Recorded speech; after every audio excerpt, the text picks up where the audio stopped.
everyone, my name's Dana, this is my dog Gunner, and today I will be doing a video explaining how I train my dog to stay near me in public places. So before I go outside and do some demonstrations, I will kind of explain what I'm doing before I show it like on camera, just so you kind of have some idea, because it's cold outside and once I'm outside I probably will forget what I'm talking about. So to start off getting your dog to stay by you, you might have to make yourself interesting or be a little crazy to get your dog's attention, which for me, who's an introvert, was and still is very hard to do. You don't have to do it so much where it's, not very exciting out, but when you're first starting, everything is going to be exciting for your dog. So even going for walks with your dog, you might have to go like, Gunner, Gunner, Gunner, and get them like excited to do stuff with you and focus on you because you're being more interesting than what's going on around them. But for me, I don't have to do that when I'm taking him for walks unless there's another dog outside while we're outside, because then he wants to go say hi to the dog. He's a very much lover of everyone, so he wants to go say hi to everyone and everything, and I have to be more interesting than that. But yeah, so first starting off, like, you have to be interesting, and also having them come when they're called is a very important thing for your dogs to know. And I will go over that again in case you didn't watch my teaching your dog the 5 basic tricks. And also I kind of brushed over that command a little bit too, so I'll go more in depth for that. So then once you've mastered the come when called on a leash, then you practice it off leash. And when you're starting off teaching your dog anything, make sure you're doing it in a place that your dog is familiar with, like at your house or in your yard, because you won't be able to teach your dog something in a public area, especially if they're new to that sort of thing and you haven't been training them all the time since they were puppy, so yeah, for me, I always teach Gunner things here, and then I'll work my way up to a more exciting area. So what I do, the steps I take for training him is we do it in the house or in our garage, depending on how much space we need. Then we do it in my backyard because there are other dogs that live near us that will bark at us while we're training. And then after that, I'll take him to a park that's really close to my house, and we'll do it there because it's a new place and it's big and exciting, but there's usually no one else there. And then after that, I'll do it during walks or at the beach, because I live close to a beach. That's a great place to train your dog, is at the beach, because normally there's people there, and even if not, the noises of the waves is a big distraction. Then after that, you can maybe go if it's summertime, not so much in the winter time, but in the summertime, I'll sometimes take my dog to kind of stores, but only train them in the parking lot, so there are people going in and out, and then we're outside doing training while there's people driving and people going inside and outside of stores. And then once you're good at that, then you can take them to pet-friendly stores. Petco, Lowe's, and Hobby Lobby, I heard, are also pet-friendly, but I've only gone to Petco with Gunner. But I'm hoping once the coronavirus is kind of not a thing anymore, I can take him to Lowe's and Hobby Lobby before I just toss him back into Petco, because even when I did take him there quite often, I know it was pretty overwhelming for him. He was still able to focus, but the entire time he's like, whoa, whoa. So I think if I took him to a place where there aren't so many other dogs, that would be good for him, before just tossing him into a place where there's dogs barking and other animals making other animal noises. That's a lot for him.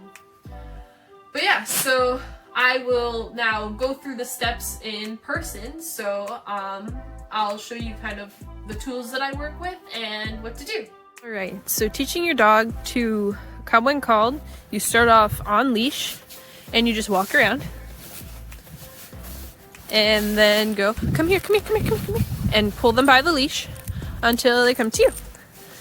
And then you say, yes, good, come here, and give them a treat or a toy or praise them depending on what motivates them the best. Gunner is motivated by all three, but treat motivation, in my opinion, is the easiest. Come on, Gun.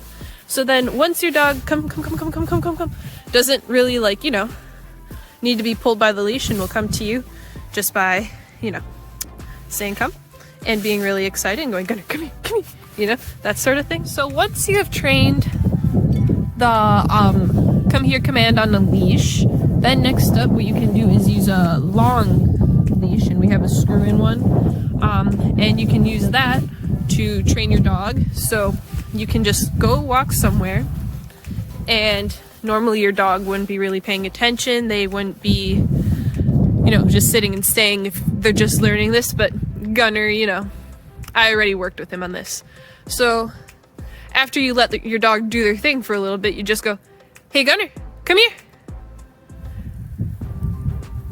And then once they come to you, you give them a treat. And it's easy as that. And obviously this, you know, we made it look simple because he already knows it. We went through this. And you might have to go back on the leash a couple of times before you can get your dog to come when called on, like the tie-in leash. You might have to go back to going, come here, come here, come here, come here, and that sort of thing, you know? Good boy.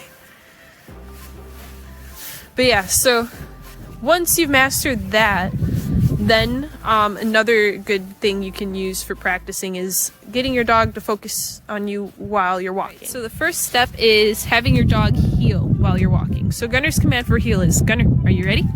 And then that's his command for walking. And he stays by me. And whenever he looks, I give him a treat. Good boy. And normally you wouldn't give him a treat with the hand. You'd hold the leash in your hand on your right side, and your dog walks on the left side, and you give him treats with your left hand. But since I'm holding a camera, it's a little difficult. Good boy. Good boy. But yeah, so that's how you do that. And then if they sniff or if they walk ahead, good boy, you give them a correction.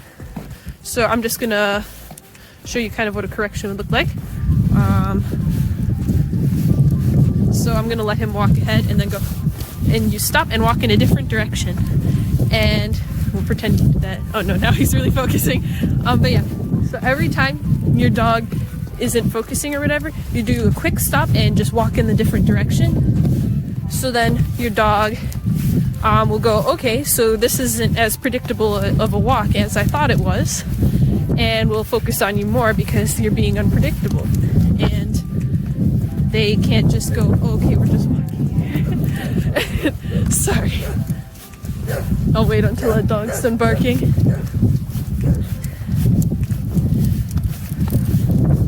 But yeah, and then so that way whenever you correct your dog whenever they're doing their own thing, like right now he was kind of not paying attention, so I do the quick turnaround and look at, now he's right on my side like he was before. And then that way he's focusing on you. He doesn't have to be watching you all the time, but whenever they look at you, that means they're checking in. So you want to reward them heavily for that. But the only real time when they're not focusing on you is when they're blatantly staring at something else, or if they're sniffing on the ground. I don't let my dog sniff while we're walking.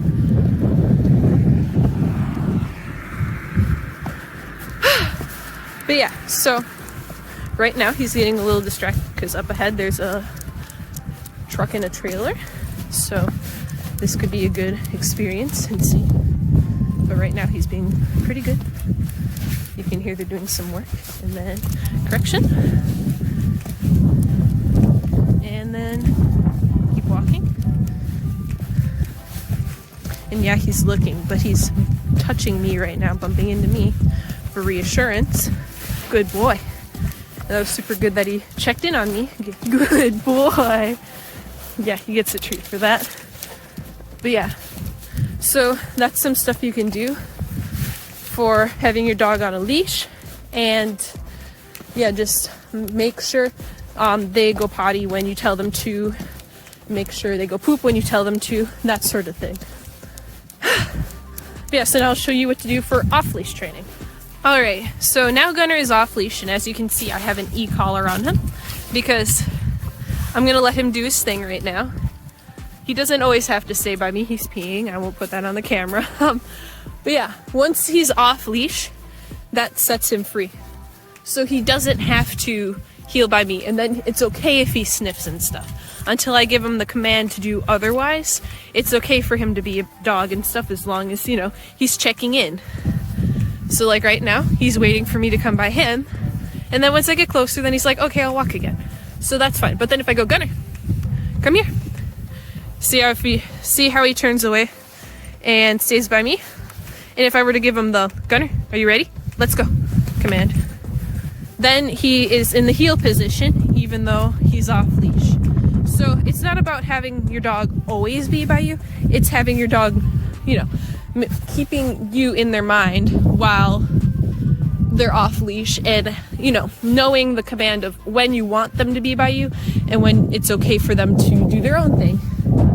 So some things that are good for this practice is like a sit, stay, and then you walk really far away. So I'll just show you how to do that. Gunner, sit, stay, and even though he's sitting, just the essence of it, and then you just walk pretty far away. Like I would sometimes have him sit at one soccer goal and have him come to me from the other soccer goal, and then he just comes when called and he goes right into the correct position, which, yeah, that's pretty much it. But then the reason why I have the e-collar on him is because sometimes with him being in a shelter for 2 years, he's always going to have that little bit of unpredictability. So even though 99% of the time he always listens to me when I call him, even if there's a dog or anything else, there's always that 1% chance of him not listening, and he might need some like reminder. So I have the e-collar that beeps and vibrates if he doesn't listen when I have him off leash. Then I have that safety net so Gunner doesn't get in trouble, even though he wouldn't cause a fight.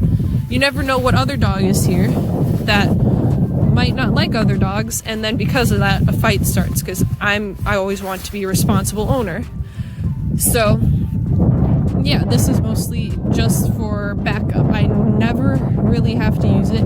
The only time I really had to was there was a dog that was off leash that was not really friendly, and Gunner was off leash, and that dog was kind of near Gunner, and I gave Gunner a beep so that he would come to me and I could kind of be in between Gunner and the other dog. That was the only time that I really had to use it, but I'm so glad that I did, because if that like e-collar wasn't on, Gunner could have gotten attacked, and then he wouldn't like he could be aggressive towards dogs because of that. But I was able to get in between him and the dog, and that was enough like to have the dog go, oh, okay, because it could sense my energy, and it was like, oh, okay, she does not want me here, I'm gonna go. But yeah, so you don't use an e-collar for training the come command, because the e-collar is normally kind of a negative reinforcement, but when your dog is coming to you, you want it to be a positive thing. You don't, like, even if your dog was sassy or ran away, whenever your dog comes back to you, give them praise, because they have 5-second memories. They won't remember the running away, they'll only remember coming back to you.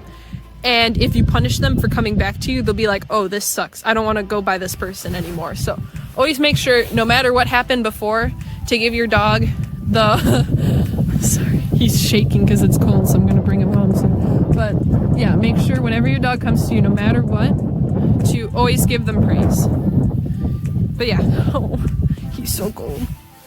But yeah, so that's it for the video today. I hope I was able to help.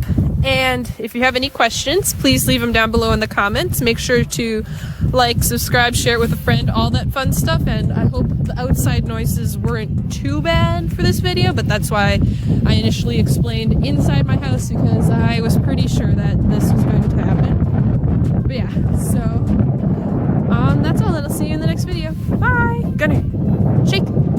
Shake! Gunner, come on, big shake. Big shake. Come on, big shake. I know it's cold. Oh, okay, 2 paws. Good. All right, bye.